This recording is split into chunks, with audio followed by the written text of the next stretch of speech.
Hi everyone, I'm Paige McNeil, Realtor with Parks Realty and Negotiating Nashville. So for today's episode, we have a local look where we take a look at local businesses and the faces behind them. So today I'm here with Rebecca from Clara, and she's going to tell us a little bit about her business and what she's all about. Yeah, so I run Clara, which is a digital marketing agency. We focus on SEO, which is search engine optimization. Some people have no idea what that means and some do. Essentially, what we do helps businesses get their content onto Google so that they're meeting up with people who are already searching for them and what they offer. Kind of like a little matchmaker situation. We like to think of ourselves that way. So tell me how you came up with the name. So we rebranded earlier this year, and the original reason that I used Clara was because a big part of our brand is clarity and transparency and taking something that's complex and making it really clear. Mm-hmm. Clara means clear in Latin. Yeah. After we chose the name, I remembered that my grandmother's first name is Clara. She goes by her middle name, so I didn't really think about it. And so later this year for a phase 2 of our website, we're going to add clarifies on our site, and they're going to be little quips with animations based on my beautiful grandmother about being honest and transparent and just having integrity. Yes. I'm very excited about that. I love it. That's so cute. Little clarifies. Yeah. So cute. Well, how did you get into this business? And I fell backwards into it originally, which is super great, I guess. In 2014, a friend of mine recommended me for a job at his place of work, and the email went to the wrong person, who then emailed me a prompt to write an article, and I was very confused, but I was I guess I could use the work, so I'll whatever. So I did it. He loved it. They later hired me. So I was a freelancer for them. They hired me on 3 years later. I was a staff writer for a little over a year. Moved into a managing editor position for another website right after that. And basically, just kind of fell in love with the craft and doing all of it. It felt very providential. I'm a Christian. It was totally a God thing for me. Yeah. But I literally fell into it by accident, and then it kind of went from there. So yeah, just a missed email and sent to the wrong person. I'm not complaining. Yeah, it turned into a business. And so what's it been like owning a business? And it's really been interesting. Especially, we launched in February 2019. But I went full-time and left all the other stuff I was doing about a year ago in August of 2020. So it's been really awesome. We've grown from, it was just me and my husband in our kitchen with a couple of freelancers, and now we have an actual in-house team, and we offer a lot more complex services. So I love the constant change of being a business owner, but it's also been really interesting to run a business when the world is kind of on fire. It's also this very fascinating experience. It's interesting starting a business in this climate. It's people that already have existing businesses are just trying to shift. And we were so blessed though. In 2020, we actually did not. We were same income year over year, which was amazing, and I know a lot of people did not have that experience. So I was grateful to be in a digital industry because at the very least people still needed what we do. So that was a huge kind of sigh of relief for us in that. For sure. And obviously the digital world's going nowhere. It's just growing. So exactly. That's great. Good industry to be in. So you mentioned, some of your services. What are some of the services that you offer? So we started out as a content creation platform, or not platform, I suppose, but just agency.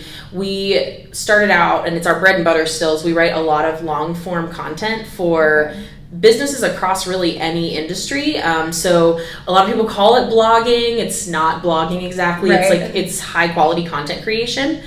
And then we have actually expanded over the last year into doing a lot more strategy work, because when it comes to search engine optimization, in some industries there are hundreds of thousands or even millions of searches a month that you can be banking on, but you have to have a strategy to do it. So we've started developing those.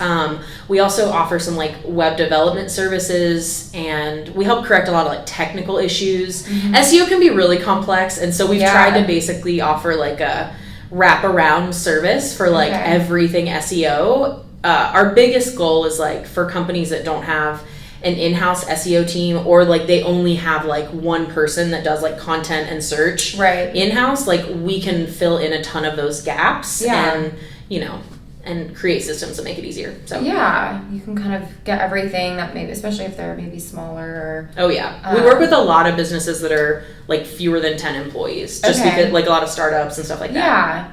Are a lot of them here locally or around? We actually have no local clients. We've worked with like one person who lived in Nolensville, and we started, we came to an office space earlier this year, and I really decided like this summer we were kind of dreaming about what we wanted to do, and I was like, I know it's kind of weird to like, it feels like a non-expansion, but I was like, I want to start working with more people in Nashville, like now that I've gotten access to a lot more like business owners and stuff. It's been great. So we don't work with a ton of people locally because we've just kind of met people through recommendations all over the United States.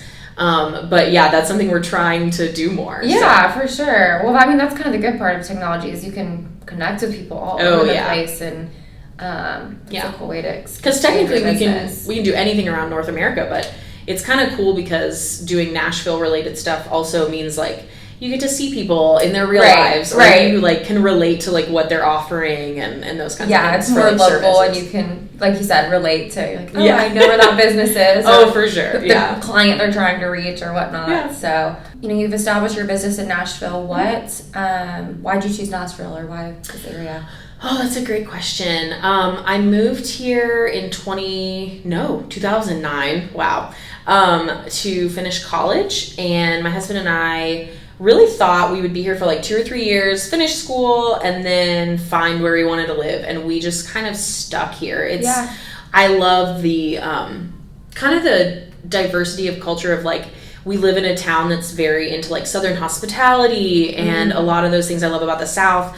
I'm like, I lead worship and I do music stuff. So like the music component's really cool. Right. But then we also get to be around a lot of really cool business people. And like, I'm constantly surrounded by people that are like talking about the startup that they just began working on, or talking about this new idea they wanted to do. And so there's a lot of really awesome business going on in the city, and I love like the combination and the clash of those things together. So. Yeah, it is. It's, you know, you're not like a New York super big city, but it's still, there are a lot of those big city components. And especially the tech world, it's growing. I just read an article that we're like number 3 in the tech world compared to like Austin and San Francisco, which are huge. Dang. So Nashville being 3 is, I guess technically insane. We work in tech. Like our agency is in tech. I don't think of it that way a lot, but it is. I love that the industry's growing. Yeah. And, like, it's not just being it's not just been something that is only going to be in one city that is known for it anymore. Right. Yeah. Especially with people working from home and working all over, and the remote aspect you have with for sure technology. So, you know, you mentioned some of your services and how y'all, you know, clients are, you said you've gotten them from referrals and whatnot. So what do you think those clients like the most about Clara and y'all's company? Well, I got into the industry and decided to start an agency because a lot of smaller SEO agencies are kind of snake oil salesmen. And I'm really big on being like honest and very transparent. And so I think the biggest thing that we've heard as like feedback is that people love that we don't overpromise what we can do, and we're really transparent about when things aren't working. Like, I may not know the second something bad happens, like why your traffic went down, but I'm going to work my hardest to figure out what it is. And I'm not going to try to like hide it from you or fudge numbers. There's a lot of like companies and agencies that have kind of created a business around figuring out how to make things look better than they are and like hide the bad. So I mean, we get results, which is the whole point. Like we have systems that work really well. And like we have one client that's a local doctor, not local here, but just like in their area in Colorado, that has literally been able to like quadruple the size of like their practice, not like the patients, but they're doctors. Like they've literally hired 4 doctors and they started with like 2. That's amazing. And it's all based on like what we do. So it works, but also we're like pretty open and transparent about what's going on like at any given time. Yeah, which is great. I think people appreciate that. And like you said, sometimes it's kind of behind the curtain, and especially if people aren't super technologically savvy.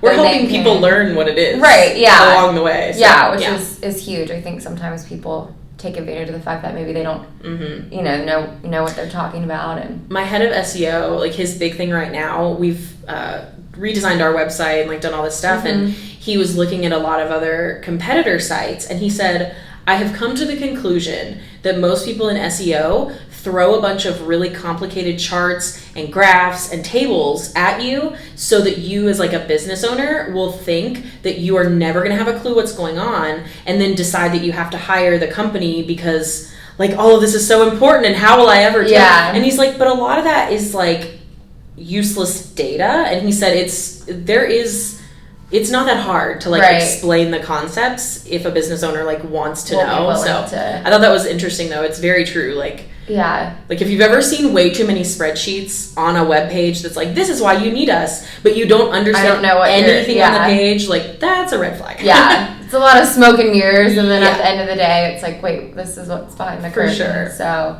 cool. I love that. And especially, clarity, Clara, that's great. It's a great philosophy and way to be. So what's something people may not know about y'all's business? I was thinking about that. This is something that I guess would probably be true across most agencies that do content creation for search like we do, but we do not hire content experts to write about, a specific topic. We hire really amazing writers and they become experts. And so like the takeaway is a lot of times when you type something into Google and you're like, how do I deal with a cold sore? A lot of times, even if the name on the article says like, this is a dentist or this is a family doctor or whatever, in most cases, it's not written by anyone like that. It's written by someone who's really good at learning and like becoming a content expert. So like, it comes down to, you can have things in place for important content like that where doctors look over things or whatever. But one thing people don't know is like when you have content created for your website, it will very often be created by someone who's not inherently like a doctor or a lawn care expert or a lawyer, but it may just be kind of like reviewed before it's posted. So fact checked. That is interesting. That kind of makes me question now what I'm reading. I'm like, oh gosh, this doctor told me to do this. And you see why integrity is so important in this too. It's a big deal. Transparency is huge, obviously. Wow, that's great.